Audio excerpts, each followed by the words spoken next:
You're tuning in to the Black Hollywood Live Network, featuring news, interviews, and commentary on all things Black Hollywood. Hollywood redefined. From Los Angeles, California, presented by Maria Menounos and streaming live thanks to Akamai Technologies. This is Black Hollywood Live.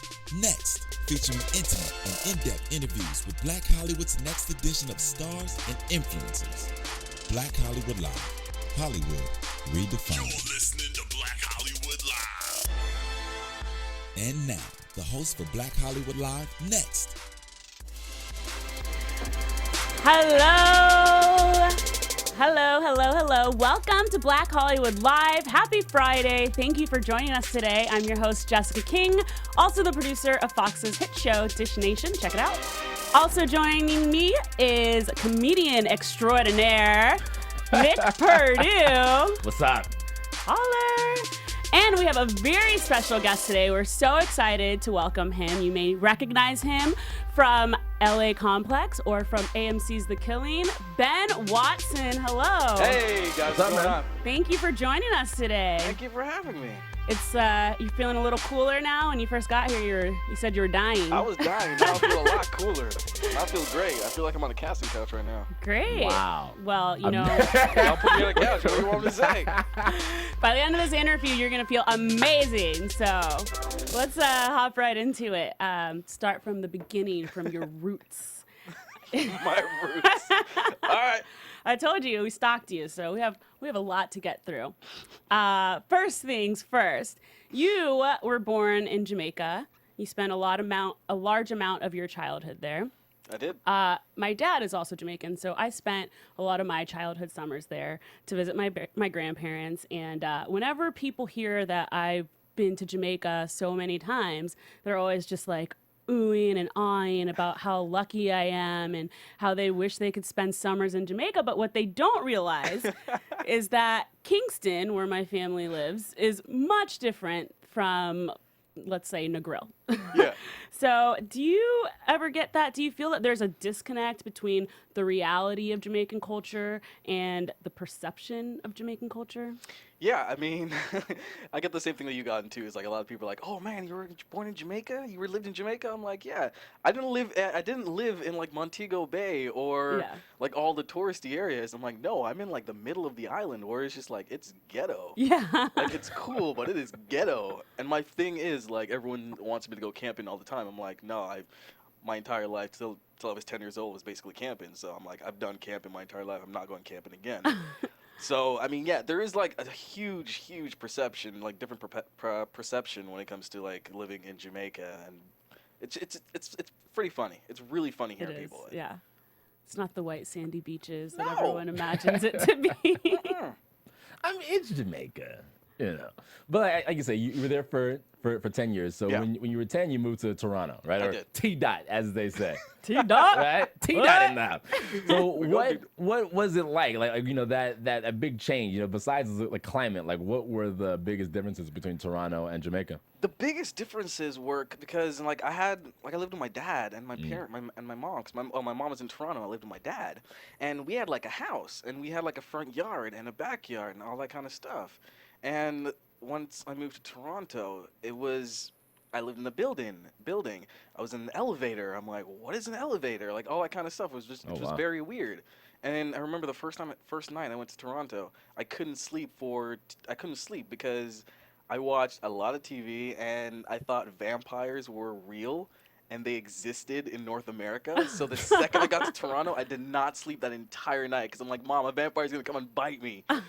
But it was just apart. Like, I mean, the summer is like, it's the summer basically every day in Jamaica, and then the winter, and then the snow, and all these like cars and just like weird stuff. I'm just like, I couldn't handle it. And the supermarkets were different. The schools were different. I was like the only black kid in my school. I was like, wow, this is so weird. But nah, it was really cool. Like, I wouldn't change it for the world. It was incredible.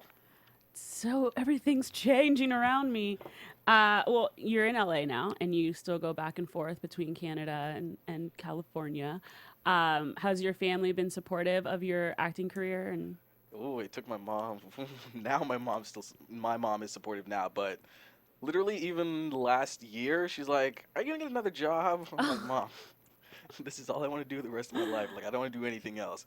But it's just, it took my mom a very long time, and then this year is like the first year she's very supportive, and she knows, she's like, it's very stressful down here and it's been very hard, but then she's like, "I know you whatever you want and whatever you want, and you're so determined, you're gonna get it. So it's like, I appreciate you and I love you for that." And I was like, "Mom, you just That's changed on me." sweet, yeah. It was amazing. So yeah, now very supportive. My dad has always been supportive. He's like, "You can do, it's your life. You do whatever you want to do." But moms are very more, she wants to protect me still, Yeah. Yeah. even though I'm old. I'm not going to say how old I am, but So it took you a while to kind of get her on your side. yeah, it took her a while, but now she's Wow. there. Well, at love least she finally got there. Yeah, at least she hopped on board. know. You know. It took a while, but she's there. Now, before pursuing your professional acting career, right? We know that you did undergrad at Humber College in Toronto, right? And then so you said that you wouldn't trade that for the world, basically. So like, what made you so like, okay, I'm going to go to college, and like what made you decide to take that path, but just as opposed to going right into acting? One, my mom wanted me to go to college, so I'm like, okay, sure, I'll do it.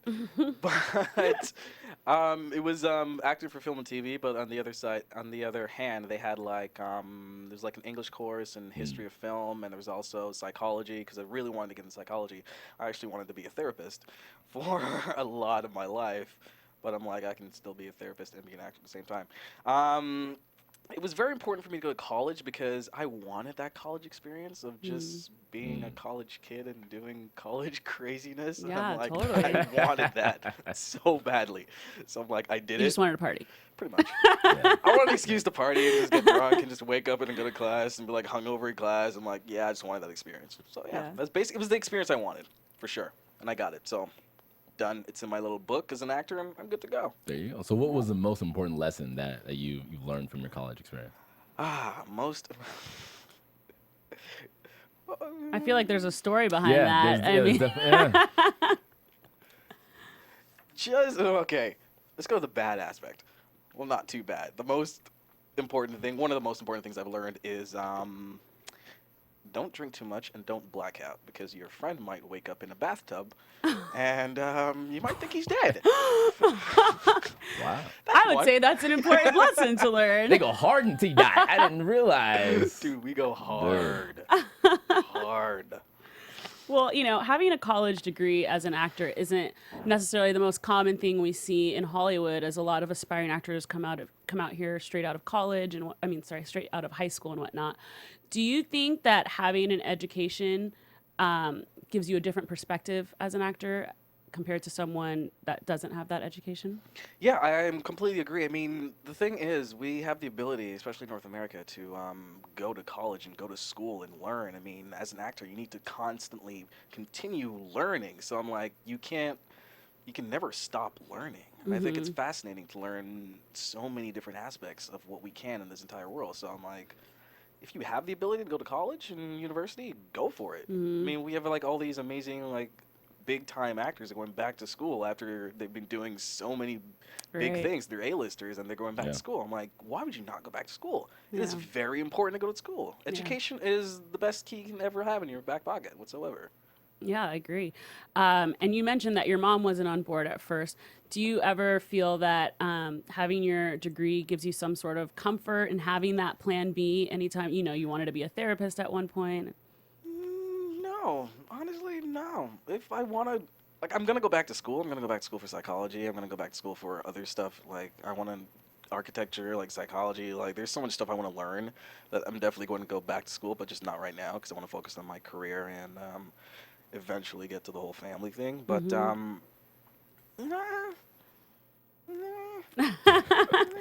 Do you ever use your degree towards some of your acting projects? no, because I can't really use it. It's not really. It's like an acting for film and TV degree, so it's not really something you can use. It's just saying that, oh, I did college, yay, kind of a thing. But it doesn't do anything. It's not for anything. It's just you went through college. The end. It's a nice receipt. There you go. And you had a great experience, so. Party. There you go. Now, while you were in college, you took STEAM study classes and you also took an improv class. right? And so kind of like what prompted you to really get into like that formal acting training? Um, I was just trying to figure out what the heck to do because I didn't want to just get right out of high school and jump right into like a scene study class or something like that. Like I felt that I would have kind of wasted my time for some reason. But I thought going into college and studying, focusing on that, and focusing on other things would be beneficial to me as a person, as a human being, and as an actor. So I decided that that would be the best route for me, just based on the fact that it's what I wanted to do and accomplish in my life. It's just I wanted to, like once again, like I wanted that experience of college. So I just needed to do that for me and my mom.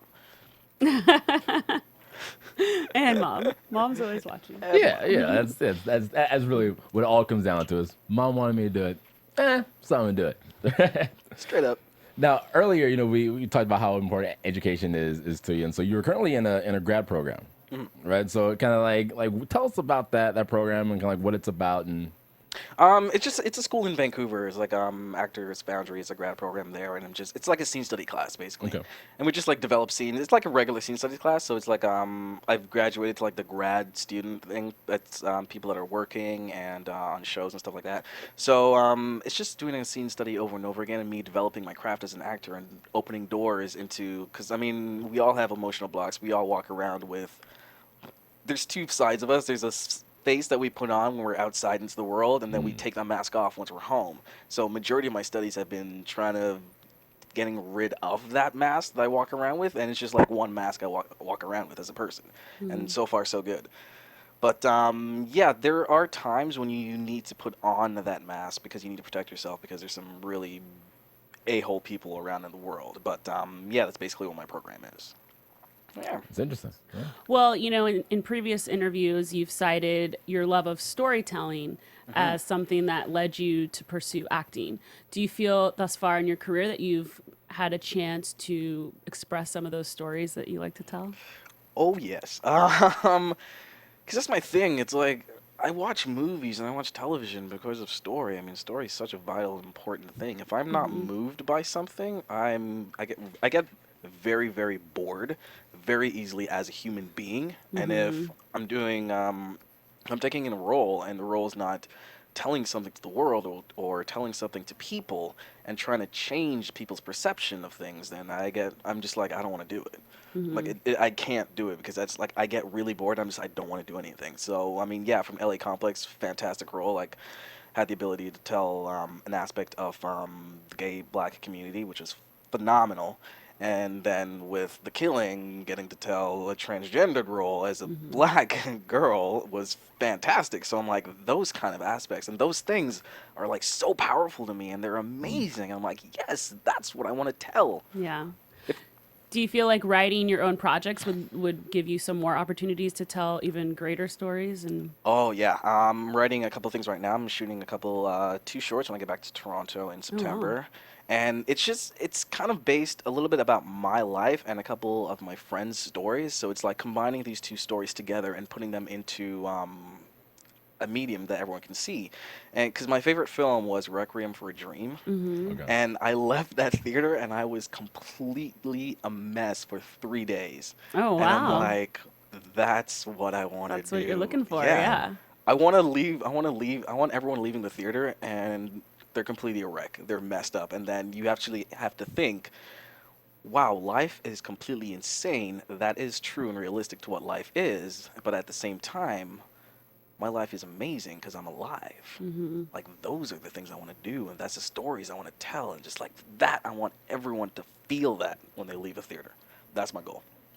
Feel your passion. Yeah. Feel it. Yeah. I really do. That's awesome. Let's talk about the LA Complex. Okay. Right, and so we know it was a show based on young people's lives, coming out here to LA and living in one complex and really trying to get their big break. Yeah. Right, and it was on the CW, and so the CW has shows like the LA Complex and 90210 and stuff like that, and Gossip Girl, and these are kind of shows that really kind of give young actors their big break.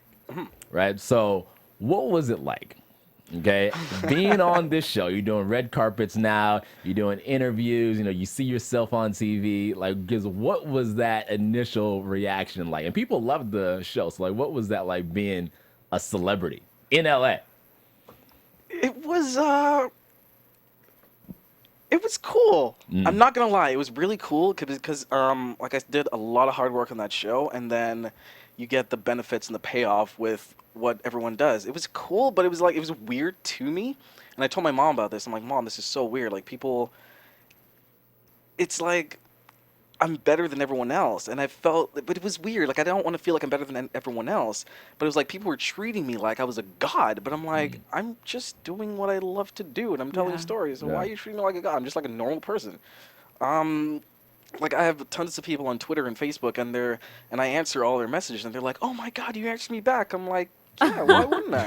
You're a celebrity. I have time. If I have time, like, yeah, I'm gonna answer you back. But I'm like, I don't think of myself as a celebrity. Like. I don't know. It's just it's different coming from Toronto, where it's just like you can just walk around, nobody gives a crap. Yeah. But then getting recognized at like the Grove, and then getting recognized at the airport, I'm just like, oh hey, it's a whole new world. It is a whole new world. Yeah. It's very weird to me. I don't understand it. But it's like I don't know if I want to get to that level where it's just like I can't walk around or anything. Yeah. Because I was on Rihanna's Twitter, and then I forget where she was, but then they had like barricades and everything, and she tried to enjoy like a beach day, and she couldn't enjoy her beach day. Yeah. And I was like, I kind of want to just the simple things. Yeah. In life. So we take like everything for granted, and now I'm like, I'm not taking anything for granted. I'm like, if I want to go to the beach and just enjoy a day at the beach and not be recognized, I'm like, cool. But I'm like, it's weird. It's weird. It's cool. It's cool. So I'm like, but it's very weird. Yeah. Like I had we're on like Sunset, and my face was on a billboard. I'm like, that's cool, but that's weird. I don't know. Like I don't understand this. This business is so weird to me. I just want to tell stories, and if I get to whatever the celebrity status is, or if you say I'm a celebrity, I'm like, I'm just Ben.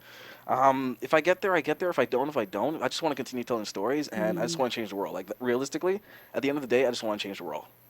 Okay, but and because I know, especially once you really get that initial taste of fame, it's easy to get caught up into it. So were there ever any moments where you kind of got caught up, like, oh my, like where you realized, like, oh my God, I'm famous?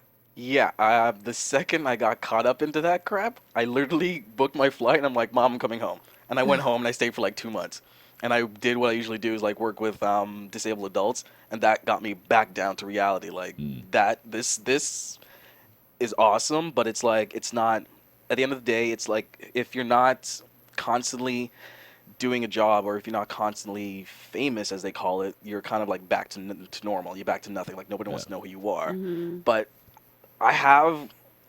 it got to my ego a little bit, and I did get kind of like caught up into it a little bit, but then with my mom, my mom's a black Jamaican mom, so she will cut me down to size. Oh yeah. So it brings you back down. Back down to reality. Oh yes. So she brought me back home. I went back home, and then she brought me back down to reality. I'm like, all right, cool. I'm good. I can come back now. But that's great that you have that control to be able to know that you need to take yourself out of that environment for a little bit, because we hear stories all the time of actors who don't have that control. So yeah. I think at the end of the day, it's all about your family and who your family is, right? So that's true. That's true. Now let's talk a little more about that LA complex. So because your character, you played a closeted producer. Yep. Right. And so he was basically looking to make it big in the industry, and then he lands this position with this rap artist. Right. And and it turns out that this rap artist happens to be homosexual as well. Right. So, and like what was that like? What was taking that role like? Because you said that you wanted to kind of really tell that story about being homosexual and being black in the black community and this and that. So kind of like what was that really like when you read that role and was like, okay, like I really have to kill this role to make sure that people understand it. It was because I looked at the role, and I looked at Tariq, and I'm like, no one has ever told this story before. Yeah. And I did the audition the first time. I completely messed up the audition, and then I redid it a couple months later, and then I booked it from that. And it was just, there's time. The people are like, I understand when people are like, I want that role. That role is me. Like I can do that role. I can tell a story with that role. For the first time, I was like, I felt so connected to that character. I'm like, I can really tell who this character is, and I can really bring something out. And he can. At the end of the day, I want to teach something to people, to humans, about a role, about a character. And there was just something about Tariq that I'm like, I had to bring him to life. And I'm so happy I got the opportunity to. And then also too, because like with the current state of hip hop, like especially like being homosexual and being in the hip hop industry, like it's frowned upon. Yeah. And so and we had Frank Ocean come out, and so do you think that it's kind of changed a little bit? Like, what are your views on how hip hop views homosexuality? Oh, hip hop still hates homosexuality. I think eventually it will be okay. I think what Frank Ocean did was absolutely fantastic and phenomenal and amazing on him. I mean, he has gotten the whole death threats and all that kind of stuff, but I haven't really heard anything really bad about him recently. Yeah, I mean, besides the whole Chris Brown thing, but other than that, Yeah. Chris Brown thing? yeah, they had a little little tiff. altercation over a parking spot, which is kind of weird, but Oy The boy. studio. yeah. But, Frank's still making hits, Chris Yeah. Brown's still hitting, so either way, it works. It works. It does, because at the end of the day, what Frank Ocean has done, like, he came out of the closet, and he's connected with so many people right now. Like, it's okay for you to be gay and into like hip-hop and stuff like that. Like, he's connected with those people who've never understood that before. Yeah. So I don't think his fame's only going to get bigger. So it wasn't, like, a bad thing for him to come out, like, his career's going to be over. No, it's going to get huge. Yeah. A lot bigger than what it is. Definitely sent a message. Yeah. Yeah. Well, on your Twitter profile, Oh, boy. I told you Are we you stalked you. We Oy. dig deep. Oy. So your profile, the first thing I noticed, you had the caption, "Not the token black guy." I love that. Is being the token black guy something that you encounter a lot or struggle with as a black man in the entertainment industry? Oh, crap. Oh, yeah, I forgot I had that up there.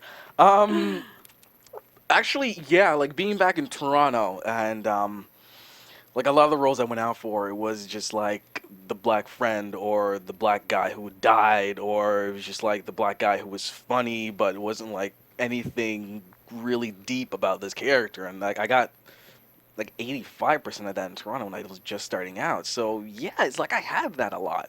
And then I talked to my agent, and then I was like, dude, I can't do this. Like, this is stupid and it's boring. And I know it's gonna put me in a little bit of a hole that I won't be working for a bit. So I went through a period of like not working because like a lot of roles I was like, I'm not taking that. It's like the ghetto black guy. I'm like, dude, I grew up with like Jewish kids, and I grew up in Jamaica. Like 95% of my friends are all Jewish. So it's like, I guess you can call me whitewash or whatever, but I don't care. It's like I don't relate to that. I don't understand to that because a lot of my black friends in Toronto too are all from. They're all from like the Caribbean and stuff like that. So it's like we're not really ghetto down there. We're just Yeah. kind of like we're just Caribbean just us, people. yeah. Like we're cool down there with people. We're not ghetto. So I'm like, I got a lot of that, and I'm like, I refuse to do it. Yeah. Yeah. That's awesome, though, that you took that stand as a young actor and made your mark. Well, Canada, we've talked a lot about T-Dot. I'm always going to say it in that voice. T-Dot. Canada's definitely left its mark on the entertainment industry. We have a ton of great A-listers. Ryan Reynolds, Ryan Gosling, Rachel McAdams. Nick wanted me to give a shout out to Drake. How does the success of all of these Canadian actors impact your motivation to succeed as an actor? How has it impacted me? It's just it's like once you cross over into LA and America, and then you kind of explode in America. But I mean, it's really awesome to see like all these Canadian talents that are like coming up and coming and being huge. Like my friend Tatiana Maslany right now, like she's on Orphan Black, and she's gonna be huge in a couple. And she's already huge now, but she's gonna get bigger in like probably like another year. She's gonna be huge. And then Ellen Page, it's just like I'm a huge fan of Ellen Page. I did carry a picture of Ellen Page in my wallet because there's something about her. She's nicknamed the tiny Canadian because she's so tiny. She's incredible. But I mean, having Canadians down here, like we're slightly taking over LA and taking over America, and it's really inspiring because I mean, everyone knows the Canadians as we're super hard worker, and we're super hardworking. So it's like being known as a Canadian, being known as super hardworking, kind of gives me a little bit of benefit to an extent, and it's very inspiring. Like I want to get to the Ryan Gosling level, I'm like the Ellen Page level. I'm like I want to be like these people. So yeah, it's played a lot of huge impact on my life right now. Yeah. I love it. But once you get to the Ryan Gosling level, then you won't be able to cross the street anymore. No, that's just like Yeah. So it goes hand in catch-22. hand. Can't go you to the know? beach anymore, you I know. love the beach. So let's talk Canada versus LA versus Hollywood, I guess, right? And in the entertainment industry, because we know that Hollywood is the birthplace of entertainment, and so, but there's a lot of production going on in Canada. So what's the difference? What's the biggest difference that you've seen Hollywood versus Canadian production? Hollywood. I love Canada, and it's we're kind of too nice when it comes to a lot of our television shows and movies. It's almost as if we don't want to push boundaries. We have a couple of directors that actually will push the boundaries, but it's like Adam McGowan, like he will push boundaries like 100%, and it's all about pushing boundaries, and Hollywood, I think, pushes a lot of boundaries, and Hollywood obviously has a lot more money to put into their films and TV. We don't have that like $100 million to push into a Canadian movie, so it's like the money is definitely a difference between us, and we like our pool of talent is almost it's amazing, especially in Quebec. Like our Quebec has like their own little roster of making their own films. And a lot of Quebec films have been in the Oscars and stuff like that. But it's like, it's at the end of the day, it's all about it's all Canada. So it's like it's mostly money, I would think, and the fact that directors are a little bit more pushy down here. That's what I'm feeling. That's what I've been feeling for a while. But do you think that the lack of the big budget that in Canada that they use the dollar a little more creatively, because Hollywood they have millions of dollars, Yeah. Another explosion, right? Yeah. But versus Canada, okay, like, we really got to get this shot because this is it. Totally. So, yeah, it's a little bit more. It's the money thing. Yeah, it's so hard to explain, but yeah, it's definitely money. At the end of the day, it's definitely money. It's all about the Benjamins. It's all about the damn Benjamins. Well, congrats on your recurring role on AMC's The Killing. You play Rayna, who is an outspoken cross-dresser who just wants to be loved. Yes. How fun is it to play that role? It was fun. It was amazing. I'm proud and happy to say my leg hair has grown back, and it feels good to have leg hair. I'm not gonna lie. And arm hair. Oh, all my hairs are grown You're back. like, whoa, it grows. It totally does. Like I've never done that before. It was amazing. I'm not gonna lie. It was really cool. Like once again, I'm like I get to do something I've never done in my entire life. Yeah. So like my bucket list of playing a girl on the TV done. I have great 100 like respect for every woman and my mom. That fact that you guys go through all these things of like shaving your legs and shaving your armpits. Like yeah, I shaved everything. Everything was gone. Yeah. And putting on makeup and making sure you look good, and then your hair, and like I'm like, wow, you get credit for all of that. Oh, Thank you. plus the high heels. Oh, yeah. Oh my. That could be a problem sometimes. Wow, I cannot tell you the amount of days I literally went home and I had to soak my feet because they hurt Yeah. so much. They were swollen, but it was incredible to play that role. I'm not gonna lie. Well, that said, I mean, obviously you're not a woman, and a lot of men, like, it's a tough transition, you know? How did you prepare for that role? Oh God, that was kind of like that's the thing I love about acting too, because like I did a lot of research on, I read a lot of books about what it's like to feel like transgender, to feel like you are in the wrong body. So I read a lot about that. I read a lot of essays, and Also, I read this book where it's coming from the parents' perspective of having a transgendered teen. So, plus with all of the reading I did from actual physical books, I did a lot of YouTube, like a ton of YouTube videos, and I've seen a lot of people go through their transition, and it's just like having them speak about what it's like to be in the wrong body, like being a dude, but not feeling like you're an actual guy, feeling you're a woman. And I was like, wow, like that was my hardest thing. Like I never understood that. And then doing all that research, I was like, oh wow, that's so interesting. And then I took that in, and I'm like, oh cool, I totally get it now. I totally understand.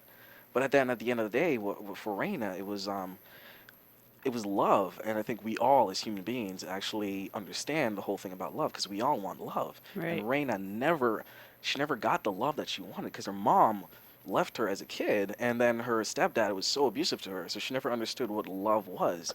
So she got love on the streets from all of like her street kids, her street friends, and she felt like she had to be herself, who she truly was, and then she felt love. So I was like, feeling and understanding love, because we all want love, and like I want love, you both want love. I mean, sure, you have love, but we all want it. So I took the aspect of love, and I put that primarily into my heart, and then I was like, I found Rayna. Plus, the other thing about Rayna too, like she loves Britney Spears, so I had like Britney Spears posters and stuff in my trailer, and then the second I get in my trailer, I play Britney Spears the entire time until I leave.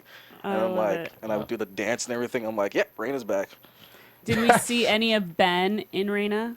Yeah, you see, once we're talking about the love aspect, like that's all me. And there is a scene where Rayna has to like betray the person that she loves the most, the person who accepted her for who she was, and it was like, yeah, like that's totally me. Like I felt like I mean, we've all betrayed someone, but it's like betraying someone you love. And someone who loves you for who you are as a person. It's just like, that is so heartbreaking. And that's like, I know what that's like. Yeah. So yeah, that was totally all me. Walk us through that audition process for that role. I mean, it sounds so interesting. I'm sure, you know, when you realized that you were studying to dress up as a girl and be a girl, tell us about the audition. I got the first audition, I did it in Toronto. And they're like, yeah, okay, go back. My LA manager said that there's a role on The Killing that's coming up. The casting isn't out yet, but I think you'd be perfect for it. And I'm like, cool, awesome. But then my Vancouver manager was like, Ben, I know that they want you to go out for this role, but there's another role I think you'd really love and you'll kill. And at the same time, if you get this, the book that you're going to be writing when you're older is going to be phenomenal. And I was like, what? What a way to preface I know. it. I was like, what? So I'm like, okay, cool. So I got the audition. I was like, are you kidding me? And I'm like, I'm so doing this. Absolutely. So then I did the first audition, and I was sitting down. I had a black wig on, full makeup, eyelashes, like lips, everything. I had like a really weird like dress shirt thing on, but I was sitting down for the audition. I did the audition as literally like as a black woman, like full on out with voice and everything. And then I sent it, and then like a week later I was back down in LA, and then my manager in Vancouver called me. She's like, they loved your audition, but they're like, why are you sitting down? I'm like, what do you mean? They want to see you like doing your body and having your body movements as a woman. So it's like, oh, okay, cool. And I moved into my apartment, and my roommate, amazing girl from Toronto also. I'm like, hey, it's nice. I've known her for like 3 days. I'm like, it's really nice to meet you, but I need the biggest favor. I need you to dress me up as a woman. And she's like, of course. I'm like, all right, cool. This is not awkward whatsoever. She's like, no. So we went down Hollywood Boulevard, and then we went down to all their fantastic Hollywood Boulevard shops. Stores. I walked into that store. I'm like, what the heck is this place? So she got me a black dress. We got boobs. We got me a butt implant thingamajigger. Oh my gosh. We went full out, and she had like a blonde wig, and I dressed up, and I shaved my legs. I put on that skirt. It was like a mini dress skirt thing. I had oh my god, it was like stockings, and I forgot what the pattern was. It was like whatever, some sort of pattern thing. So I put that on. I had high heels on. Like fishnets or something? There you go, fishnet. I don't know what these things are. I had fishnets on. We went to go, and we got me like this like 5-inch heel that were this big. And she's a picture of me on her Instagram walking around in these things at home because I'm like, I need to practice for this. Because, I mean, my character, Rayna, would know how to walk in these things like Yeah. forever. You gotta strut. Exactly. She's like the funniest thing. She took a picture. I'm like, please do not show my face. She's like, okay, I won't. Neck Benjamin down. Watson tagged you hashtag. The caption she has is like, actors are so weird. And I'm like, we're awesome. So I dressed, full black, black dress. I had the butt implants. I had the boob implants. My legs were all shaved, and I had the fishnet stockings. I had the bright pink high heels. They were like this big, and I had a blonde wig on.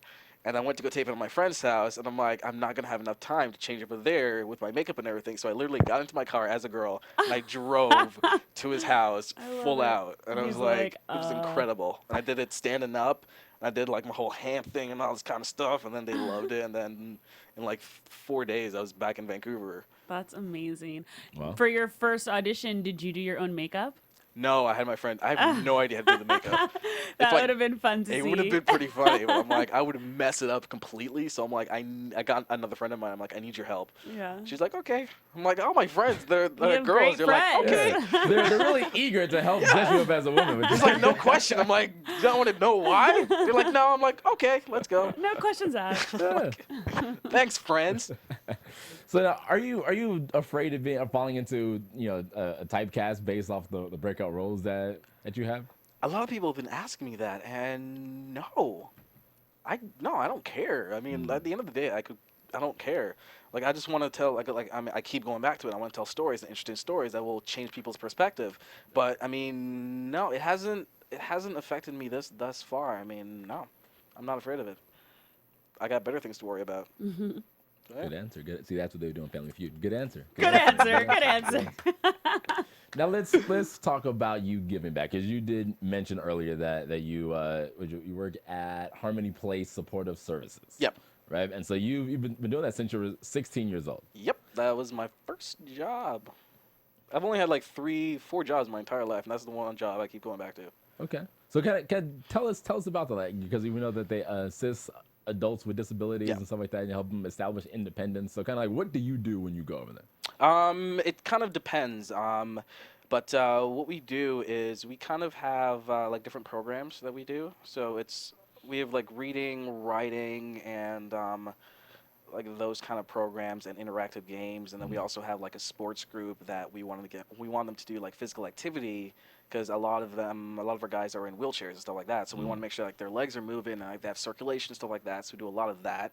And then there's also aspects where we take them out into the community, because because a lot of people are like afraid of people with disabilities. I'm like, oh, they're so different and so weird. I'm like, no, they're cool. They're normal. They're fine. A lot of them, like, they can't talk, but they communicate in different ways, and it's like fantastic. Like, I've picked up girls with my buddy Craig. Like, Craig has cerebral palsy, and he's in a wheelchair, and I'm like, Craig, I want you to wheel over there, and I will come find you. And he will wheel over there, past these girls, and I picked up girls like in front of him. I'm Here's like, the plan. Yeah, it's the funniest thing ever. I'm like, he knows and completely understands what I'm saying. So it's like, we just want to put them into the community and like not have a lot of people thinking that they're different, because at the end of the day, they're just normal and they're perfectly fine human beings. But yeah, it's giving them the ability to kind of like do things and assist them on their own. So we also, like, a lot of them go to, it's not down here, Rogers Video. It's like a video store in Toronto, in Canada. And yeah, they go, they have jobs. We assist them when they're going on jobs, and a lot of them get paid and stuff like that too. So it's like, it's just assisting them in the world. So it's phenomenal. Like, I've loved it. It brings me back down to reality every single time I go back. There you go. And so what led you to your involvement with this? I never wanted to. I've never been like a waiter. I never wanted to do any of that, because I was like, I want to do. It's never been about the money for me. Money has never been such an important thing in my life. My mom's always like made sure that was like in my brain. Like, money is not important. Just make sure you can take care of yourself and you'll be totally fine. So I didn't want to work. My brother works at Canadian Tire. It's kind of like Target down here to an extent. And I didn't want to do any of that, and I didn't want to work at a restaurant or anything like that, because I was so bored. I get bored very, very easily. So my mom was like, "You need to find a good job." 'Cause my mom's a PSW. She works with the elderly and stuff like that.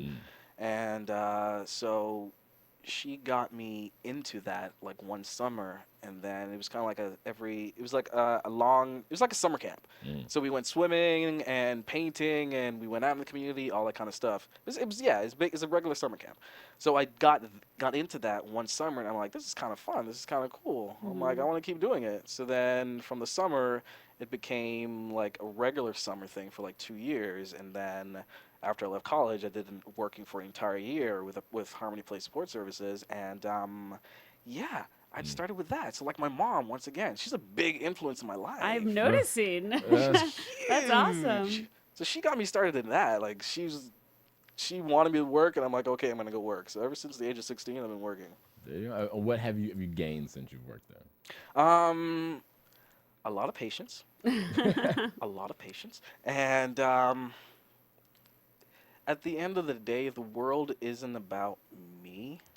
I have the one person can change the world, so I have the ability to change the world and to influence people's lives. And at the end of the day, I mean, all the crap that we complain about, like the stupid thing that we complain about, and like I still do that once in a while, but I catch myself. They're not important. No. So it's like especially in Hollywood, like all this stuff and getting into the right clubs and like make sure you don't have to stand in line. That is dumb. It is stupid, and it's not important. So like that place has taught me a lot of stuff. It's just be who you are and not be afraid of who you are as a person. Yeah. That's what it's taught me too. Like it's taught me a lot. That's a great message. And going off of that, in a lot of your past interviews, you have expressed how important it is to be true to yourself and to truly understand yourself. And I'm sure in Hollywood, you've come across a lot of posers, people trying to be something they're not or trying to look like someone they're not and whatnot. Did you ever have an incident where you had to learn the hard way to stay true to yourself? Yeah, especially coming down here. And it's like, I just need to, especially coming down here, and I've been down here, oh God, I've been moving here for 3 years, and I'm like, I can't stay here now because my brain just goes, it doesn't work. It's so weird here. But yeah, there's been a couple of incidents where I was just like, I need to stay true to who I am as a person and remember where I come from and understand that all of this can be taken away instantly. Yeah. And you just got to be really careful, and you got to make sure if people are like, what are you doing now? The one thing I've been finding recently, it's like, how many Twitter followers do you have? How many Instagram people do you have? I'm like, why? Yeah. That's so stupid. But yeah, there's been a couple times where I'm just like, I can't do this place. But yeah, I've had to, Any specific examples? I'm going to put you on the spot You're trying right to here. get into my life right now. You're trying to get deep down into my life. It's just been it's just been like after the show has been over, and then a lot of people are like, "Oh my God, what are you doing next?" Or "What are you doing this?" Or what. It's just been so been much weird. pressure to There's been a lot of pressure. A lot of pressure. That's all I'll say. You trying to get deep in my life now? You trying to be my therapist? I'm digging. Okay. I'm digging. Well, I have a question that goes kind of deep, so we're gonna. That's all I'm saying. On the theme of deepness. Yeah, on the theme Depth. of It's a deepness. deep. Bring it now, up. LA Complex, you played Tariq. Yeah. Okay. And on The Killing, you played Rayna. Yeah. Now, so do you get a lot of questions about your sexuality just based off of these characters? Of course, like all the time. But is it something that you talk about, or you're just like, I'll keep them guessing? Andre Fuller gets it too. Like he gets it all the time too, and I get it all the time too. I'm just like, if you keep asking me, which means you're entertained by me, which means if I tell you anything, you're gonna be like, oh, okay, that's it. I like getting people guessing. I love people guessing. I'm like, you can guess all you want, man. Keep guessing. Just keep coming. But I think Don't keep talking to me. I think that he did spill the beans a little bit when he talked about his your wingman. You and Craig? Yeah. So they can go back and listen to that, Rewind that part tape. of the interview. Crap. You never know. We're always listening. Yeah. You guys are good. That's what we do. That's what we do. So are there any roadblocks that you've had to overcome in your career thus far? The roadblocks that it had, the whole black thing of being labeled like the black gangster and stuff like that. I have had to like get over that like so many times, and now people are starting to take me seriously. They're like, oh, this guy is a good actor. He doesn't want to be like the big, just a typical black gangster type of roles, because I'm not doing it. I'm not gonna do it. So it's like that's been the hardest thing I've ever had to overcome. And I think now it's like finally starting to be like, oh, okay, we can take him seriously now. It's just like, really, guys, just seriously. Yeah. It's weird here. Hollywood is weird. It is. It is. Hollywood It is. weird. And it just gets weirder every day. Oh, yes. Well, you've been at this acting for a while now. If there was a way for you to rewind the tape and do something over again, is there anything that you would change? Oh, wow. Who I am now, and like the confidence I have now, I would rewind and tell like the Ben that left college, I would rewind. I would switch with the Ben now, because I think I would get like a lot. I would have been like a lot further, and a lot further. That's really the only thing I would change. That's the only thing I would You would change. advise the younger Ben. Exactly. Like write a Exactly. letter to yourself. Exactly. If I could do that, I'd be like, all right, there you go.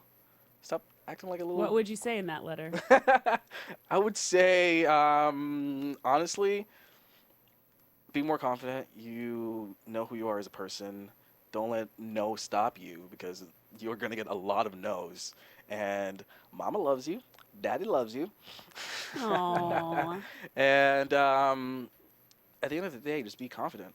Know who you are as a person. Just be super, super confident. Not egotistical, but confident. Confident. There you go. Big That's good. That's good. And you know, we have a lot of young industry people, actors, writers, directors, stuff like that do tune in and that do watch. So, what was the biggest piece of advice that was given to you that you've received thus far? Oh man, the biggest thing I have actually gotten is, oh man, it was a writer that I met at a Canada Day party 2 years ago, and wow, it was like, what was it again? How did I ever forget? Oh my god, I'm gonna forget. Y'all put me in the spot. I'm just like, I forget everything. I blame you people. It's the thing that I've always struggled with. It's a very long time, and it's just now I'm getting that back on, is the fact that I am good. I have the ability to do good, and I have the ability to change the world. And it's just like, I need to be confident. I need to be confident with who I am, because I was struggled with whenever anyone was like, you're a great actor, or I really loved you in that role, I kind of got like a little shy for some reason. And I'm like, thanks. That's just so weird and awkward. Like, I hate when people tell me I'm good and stuff like that. But I just had this really amazing guy, and he just said, you are going to change the world. You need to be confident, and you need to stop being a wuss. And I was like, okay. And it's just now, after I got back in contact with him, I was like, now he's retelling me that again. I was like, oh my God, yes, you're right. Yeah. And then now my life is changing again. It's just, at the end of the day, it's like perception is how you view it's whatever you put out into the universe, you will get back. Whatever thought or whatever you want, if you put it out there, you will get it. Yeah. Yeah. The secret. There you go. Well, I just thought of a great name for this section. I'm very excited. It's called Bragging Ben. Tell us about what upcoming projects you have. What are you working on? Anything you want to promote? This is your time. This is my time? Okay. If you want to follow me on Twitter, I do a lot of shows. No, I'm joking. Right now I'm working on 2 shows. 2 like my own programming shows. Like we're shooting it as a short film, and then hopefully we're going to put that into festivals, and then hopefully we want to put it into a feature film, but I'm not quite sure what we want to do yet. And I'm working on actually, no, I can say it.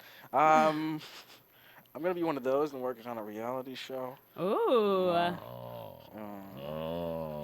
Which, I'm a judge. It's a judge. Okay, Oh, that's then that's cool. different. That's okay. That's different. That's yeah, not it's like totally different. I'm gonna be on a reality show. Dang This it. is me now. I love those shows. I can't fully talk about that, but that's it. But you heard it here first. Yeah. Yeah, there's He's a that. judge on some reality show. Some reality Is it based show. out of LA or based out of Canada? Hey, I ain't gonna tell you nothing. Nice try. I'm not saying a word. Nice try. That's all I'm gonna say. I ain't gonna say nothing else. But there's that. I'm working on 2 short films right now that I've written and produced, and I'm getting a friend to direct from high school, which is phenomenal. That's cool. And yeah, it's just that. Something else, and yeah. Something else. Well, you go. thank you so much for joining us today, Ben. Absolutely. We had so much fun chatting with you. You are awesome, and we wish you the best of luck in all of your endeavors that you have going on. Tell us where we could find you. Where can we stalk you some more online? Facebook fan page Benjamin Charles Watson, Twitter @BenWatsonJR, and Instagram @BenWatsonJR. Awesome. Well, find me on Twitter @IamJessicaKing. And you can find me all over the internet at the Nick Perdue. Thanks for joining us, guys. We will see you next time. From producers Maria Menounos, Kevin Undergaro, Phil Svitek, Dario Kristen, and the entire BHL staff, we would like to thank you for tuning in to the Black Hollywood Live Network. If you have questions or comments, tweet us at BHL Online or email us at info@blackhollywoodlive.com. For more exclusive content, visit blackhollywoodlive.com. This has been a presentation of the Black Hollywood Live Network. Hollywood redefined. The views expressed here are those of the host only and do not necessarily reflect the views of BHL or its owners or principals.